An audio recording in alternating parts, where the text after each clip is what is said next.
मदरसे की खिदमात अभी आपने सिमात फरमाई, उसी हवाले से एक दो बात मज़ीद उसको मुकम्मल करने के लिए अर्ज़ करता हूँ।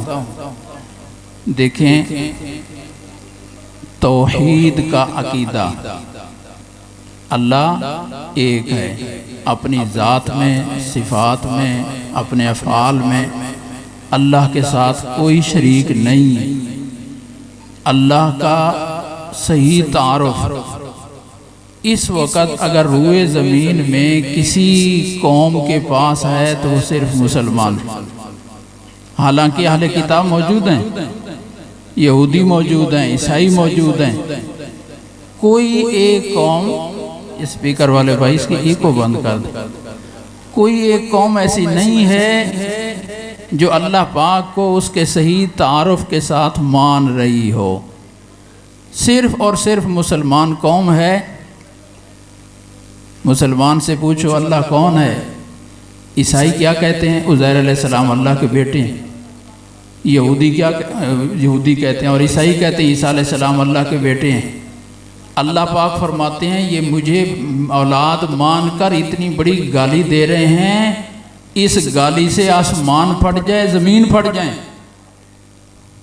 भाई कैसे गाली बन गई? ईसा अलैहिस्सलाम को अल्लाह का बेटा कह दिया। बच्चा पैदा होता है, बड़ा होता है, बाप बड़े फ़ख्र से कहता है मेरा बेटा शेर है, शेर, मेरा बेटा शेर है। अच्छा, बीवी अस्पताल चली गई, बच्चे की विलादत का वक्त है, फ़ोन पे राब्ते में है, जी क्या पैदा हुआ? तो उधर से जवाब आया जी 4 टांगों वाला शेर, गर्दन पर बाल भी हैं, 4 टांगें भी हैं, पूरा सच्चा मच्चा शेर आपके घर पैदा हो गया। ईमानदारी से बताओ, खुश होगा कि परेशान होगा? कुत्ता नहीं पैदा हुआ, गिद्दड़ नहीं पैदा हुआ, लोमड़ी नहीं पैदा हुई, चूहा नहीं पैदा हुआ, अच्छा जानवर पैदा हुआ। कौन सा? शेर। ईमानदारी से बताओ, खुशी होगी बाप को? लोगों को बताने के काबिल रहेगा? क्यों? इसलिए कि इंसान और जिन्स है, जानवर और जिन्स है। हमेशा बाप के घर उसी की जिन्स की औलाद होनी चाहिए। तो बताओ अल्लाह की जिन्स का कोई दूसरा है? जालिमों, कितनी बड़ी गाली दे रहे हो उज़ैर अलैहिस्सलाम को अल्लाह का बेटा कह के, कितनी बड़ी गाली दे रहे हो ईसा अलैहिस्सलाम को अल्लाह का बेटा कह के। और ये मुसलमान वाहिद दुनिया की इस वक्त कौम है जो रब को सही तारुफ के साथ मान रही है। मुसलमान से पूछो अल्लाह कौन है तो क्या कहेगा? कुल हु अल्लाहु अहद अल्लाहु समद लम यलिद वलम यूलद। कैसा तारुफ है मेरे रब का। एक सहाबी को हुजूर सल्लल्लाहु अलैहि वसल्लम ने जिहाद का अमीर बनाकर भेजा। अब वो नमाज पढ़ा रहे हैं, मगरिब की नमाज, फातिहा पढ़ी, कुल हु अल्लाहद पढ़ी, फिर को और सूरत। दूसरी रकात में फिर फातिहा पढ़ी, कुल हु अल्लाह पढ़ी, फिर को और सूरत। हर रकात में फातिहा के साथ कुल हु अल्लाह भी पढ़ते हैं। सहाबा ने कहा हज़रत ये अजीब मसला सुन, पहली दफ़ा देख रहे हैं, हर रकात में फातिहा तो पढ़ी जाती है, कुल हु अल्लाह पढ़ने का काम पहली दफ़ा देख रहे हैं। कहने लगे मेरे पीछे पढ़नी है, मैं तो ऐसे पढ़ाऊंगा, तुम पढ़ा लो, मेरी पसंद नहीं है जी। नमाज तो आप पढ़ाएंगे, आप इमाम हैं, तो फिर मैं तो ऐसे पढ़ाऊंगा। वापस आए, सहाबा ने बताया या रसूल आज हमारे इमाम सब अजीब काम करते थे, हर रकात में कुल हु अल्लाह। प्यारे नबी सल्लल्लाहु अलैहि वसल्लम ने पूछा ये ऐसा क्यों करते थे? कहा इसलिए करता था कि इसमें मेरे रब की तारीफ है, मुझे इस सूरत से मोहब्बत हो गई है और मैंने फैसला कर लिया है कि मेरी नमाज की कोई रकात इस कुल हु अल्लाह से खाली नहीं जाएगी। बड़ी अजीब बिशारत सुनाई। फरमाया मेरे साहबी अगर तुझे कुल हु अल्लाह से मोहब्बत है ना, फिर अल्लाह ने इस मोहब्बत की वजह से तुझे जन्नती बना दिया है। मैं एक हदीस पाक पढ़ रहा था, प्यारे नबी सल्लल्लाहु अलैहि वसल्लम का इरशाद, तुम कब्रिस्तान के पास से गुजरे हो, वहाँ 100 मुर्दा मदफून है या 1000 कोई पता नहीं है, लेकिन जाते जाते 12 दफ़ा कुल हु अल्लाह शरीफ पढ़ लो। कितनी दफ़ा?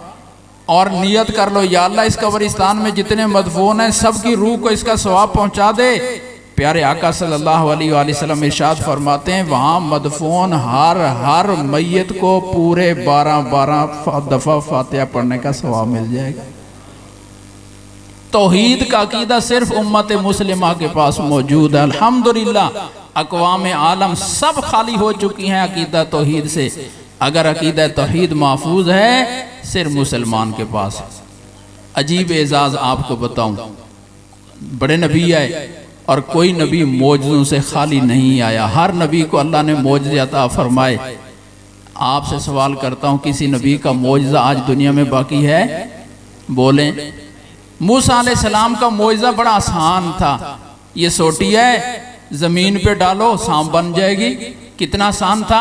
मूसा अलैहिस्सलाम अल्लाह को प्यारे हो गए, उनकी कौम वो सोटी संभाल के रख लेती और मूसा अलैहिस्सलाम के बाद उसको सांप बनाती रहती, लोगों को ईमान की दावत देती रहती।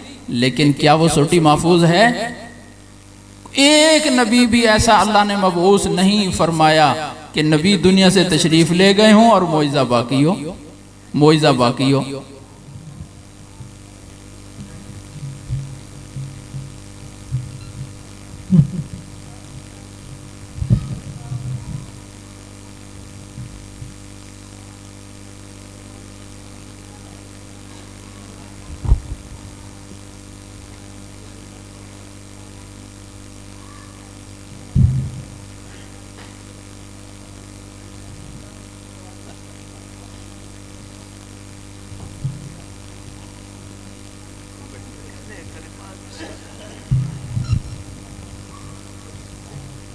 तशरीफ रख, ये कैमरे वाले साथी बैठ जाए। देखो ये मिस्कीन इस सिलसिले में अर्ज़ करता है, हमारे ये अजीज़ हैं मौलाना कादिर बख्श साहब, तो तस्वीर हराम है और इस पर एक अजीब वही सुनाता हूँ आपको। हज़रत भी तशरीफ़ ले आए हैं। हज़रत अब्दुल्लाह इब्न अब्बास रज़ी अल्लाह तआला अन्हु के पास एक शख्स आया, कहने लगा जी मेरा पेशा यही है तस्वीर साजी का। तो उन्होंने एक हदीस पाक सुनाई, फरमाया जब क़यामत का दिन होगा ना तो अल्लाह पाक इस तस्वीर बनवाने वाले को बुलाएंगे और पूछेंगे कि मेरे बंदे जिस्म तो तूने बना दिया, इतनी तो मेरे साथ मुकाबला कर लिया, लेकिन मैं जिस्म में रूह भी डालता था, तूने जिस्म बना लिया, अब इसमें रूह डाल तो जन्नत में भेजूंगा वरना जन्नत में नहीं भेजूंगा। ईमानदारी से बताओ रूह डाल लोगे? ये तस्वीर है या नहीं, इसमें उलमा की दोनों राय चल रही है। खुदा न खास्ता अगर वो राय सही हुई कि तस्वीर है, फिर सोचोगे क्या सख्त अल्लाह शर्त रखेंगे जन्नत में जाने के लिए पहले इसमें रूह डालो। इसलिए हाथ जोड़ के अर्ज़ करता हूँ, हर एक के हाथ में मोबाइल है और हर बंदा तस्वीर बना सकता है। आपके पाँव पकड़ता हूँ, आपके घुटनों पर हाथ रखता हूँ, अल्लाह के लिए अपने आप को इससे बचा लें। अगर ये तस्वीर हुई तो फिर बहुत सख्त गुनाह है। तो मैं अर्ज़ कर रहा था दूसरा एजाज़ जो इस उम्मत को हासिल है, दूसरा एजाज़, किसी नबी का मौजज़ा महफूज नहीं है और जब तक किसी नबी का मौजज़ा ना दिखाया जा सके, अल्लाह का कानून ये है कि उसको नबी ना मानो। अल्लाह का कानून ये है। अब अल्लाह ने चूँकि मूसा अलैहिस्सलाम को इस उम्मत से, ये वो नबी थे, अपने वक़्त के नबी थे और मौजे दिखाते थे और चैलेंज के साथ मौजा दिखाते थे। वो जादूगर आए और सोटियां और रस्सियां लेकर आए, मैदान भर दिए, ढेर लगा दिए। मूसा अलैहिस्सलाम ने एक सोटी डाली, सबको निगल गई, सबको निगल गई। कितना बड़ा सांप बना। तो जादूगर कहने लगे बंदा सांप तो हम भी बना सकते थे, लेकिन ऐसा सांप के सारे हमारी रस्सियां ही निकल जाए, ये मौजज़ा है, ये जादू नहीं है। सबसे पहले सजदे में वही गिरे।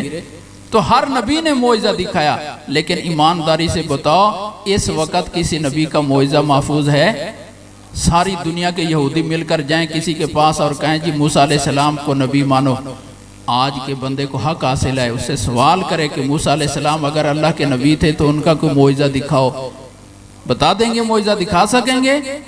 हम अगर मूसा अलैहिस्सलाम को अल्लाह का नबी मानते हैं तो कुरान के कहने से, प्यारे नबी सल्लल्लाहु अलैहि वसल्लम के बताने से मानते हैं। यहूदी नहीं मनवा सकते। अगर ईसा अलैहिस्सलाम को अल्लाह का नबी मान रहे हैं तो कुरान की वजह से मान रहे हैं। ईसाई नहीं मनवा सकते उनको अल्लाह का नबी, उनके पास दलील महफूज नहीं है। लेकिन कुर्बान जाएं इस उम्मत के हर बंदे पर जिसको सूरत फातिहा याद है, हाथ खड़ा करो। जिसको सूरत फातिहा शरीफ याद है, हाथ खड़ा करो। आप सबको मुबारक हो, आपके सीने में अल्लाह के नबी सल्लल्लाहु अलैहि वसल्लम का मौजज़ा महफूज है, मौजज़ा महफूज है। 4 साल का बच्चा भी बड़े से बड़े दुनिया के काफिर को चैलेंज करके दावा दे सकता है कि मोहम्मद सल्लल्लाहु अलैहि वसल्लम को नबी मानो। भी नबी तो मोइज़ा दिखाता था, अगर तुम उनके नुमाइंदा हो, उनकी तरफ से मोइज़ा दिखा सकते हो? बिल्कुल दिखा सकता हूँ। वही मोइज़ा जो कल को मक्के में दिखाया करते थे, आज वही कुरान मोइज़े के तौर पर मैं बता सकता हूँ। बताओ इस उम्मत का एजाज़ है कि नहीं है?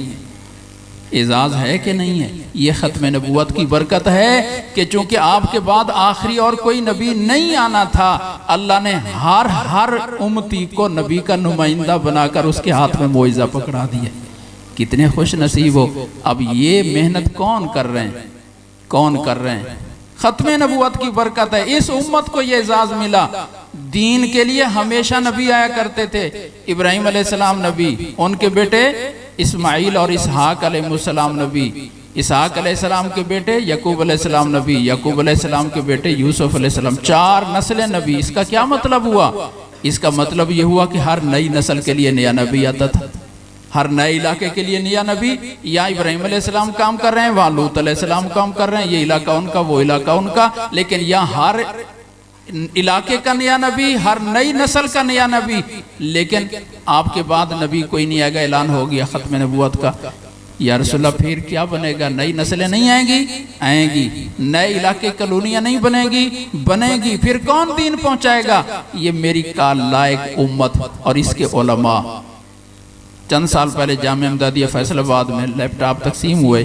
शहबाज शरीफ जब वज़ीर आला थे तो अमीन मेंगल साहब वहाँ के उस वक़्त ज़िम्मेदार थे फैसलाबाद में, तो उन्होंने, मैंने खुद बात सुनी, कहते हैं बलूचिस्तान के जिस इलाके से, जिस गांव से मेरा ताल्लुक़ है, हालांकि बड़े सरकारी अफसर हैं, मदरसे में खड़े होकर, मस्जिद में खड़े होकर वो बयान दे रहे हैं, बलूचिस्तान के जिस गांव से मेरा ताल्लुक़ है, मेरे गांव में सरकारी स्कूल बाद में बना, दीनी मदरसा पहले बना है। चैलेंज करते हैं हम, कोई एक आदमी दिखाओ ऐसा जिसके घर में किसी ने जाकर कुंडी ना खड़काई हो। क्या? प्यारे मोहम्मद सल्लल्लाहु अलैहि वसल्लम का नुमाइंदा बनकर आया हूँ, आपको दीन पहुँचाने आया। फर्द फर्द तक उसकी कुंडी खड़का कर दीन पहुँचा। ये इस उम्मत का एजाज़ है। ये नबी नहीं है, लेकिन काम वो कर रहे हैं जो नबी किया करते थे। इसलिए फरमाया अल उलमा वरसतुल अंबिया। तो क्या ये थोड़ा एजाज़ है? मैं इनको वली कहूँ, कुतुब कहूँ, गौस कहूँ, अब्दाल कहूँ, इससे ऊपर एक और दर्जा हो सकता है? नबी से बड़ा कोई दर्जा हो सकता है? आखिरी, उसके बाद फिर खुदाई हुदूद शुरू हो जाती हैं। मखलूक की बुलंदी की हुदूद नबूवत पर ख़त्म हो जाती हैं। अल्लाह के नबी सल्लल्लाहु अलैहि वसल्लम ने इन बच्चों को कितना ऊंचा मकाम दिया। ये मेरे नबियों के वारिस हैं। बताओ इससे आगे तारीफ़ की कोई गुंजाइश रह गई कि अल्लाह के नबी सल्लल्लाहु अलैहि वसल्लम इन बच्चों को कोई मकाम देते? वक़्त के नबी। मैं अर्ज़ करता हूँ, अगर अल्लाह अपनी कुदरत कामला से हमारे मोहम्मद सल्लल्लाहु अलैहि वसल्लम को दोबारा हयात दे दें, दुनिया में दोबारा भेज दें, तो यकीन से कहा कर बताओ वो क्या करेंगे? यूनिवर्सिटी बनाएंगे कि मदरसा बनाएंगे? साइंस पढ़ाएंगे कि कुरान पढ़ाएंगे? बोलो, कुरान पढ़ाएंगे ना। तो मौलाना कादिर बख्श भी कुरान पढ़ा रहे हैं, नबी नहीं है लेकिन काम वही कर रहे हैं। आज अगर मोहम्मद सल्लल्लाहु अलैहि वसल्लम वापस तशरीफ़ ले आए तो उन्होंने भी यही कुरान पढ़ाना था। उसी कुरान की खिदमत के लिए तुमने प्यारे नबी सल्लल्लाहु अलैहि वसल्लम का मुआविन बनकर सादा समझनी थी कि नहीं समझनी थी? कि हम आका सल्लल्लाहु अलैहि वसल्लम के मुआविन बन गए, किस लिए? उसी कुरान की तालीम के लिए। आज हस्ती तो वो नहीं है, काम वही है, किताब वही है। तो अगर उनके मुआविन बन गए हो, कादिर बख्श साहब के मुआविन नहीं बने हो, किसके मुआविन बने हो? उस कुरान के, जिस कुरान को पढ़ाने की जिम्मेदारी अल्लाह ने अपने नबी सल्लल्लाहु अलैहि वसल्लम की जिम्मेदारी लगाई है। तुमसे बड़ा खुशकिस्मत और खुश नसीब कोई नहीं है। अल्लाह पाक अमल की तौफीक अता फरमा।